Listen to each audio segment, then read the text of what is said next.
আমি আব্দুর রহমান মৃধা শিবির ইউনিয়ন পরিষদ নির্বাচনে স্বতন্ত্র চেয়ারম্যান পদ প্রার্থী হিসেবে আনারস প্রতীক নিয়ে আমি নির্বাচনী প্রতিদ্বন্দ্বিতা করছি। আমি এই ইউনিয়নের সর্বস্তরের জনগণের ভালোবাসা পাচ্ছি।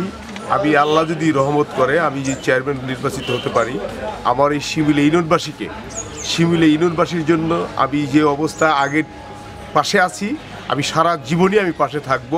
আমার এই ইউনিয়নটাকে সুন্দর এবং মডেল ইউনিয়ন হিসেবে গড়ে তুলতে চাই। জনগণ আমাকে বলে ভোট আমরা দেব, আপনি ভোটটা বুঝে নেবেন। তবে আমার বিশ্বাস প্রশাসনিকভাবে কোনো রকম কোনো পার্সিয়ালিটি আমার সাথে করবে না। সুষ্ঠু নির্বাচন হলে ইনশাল্লাহ আমি জিতব।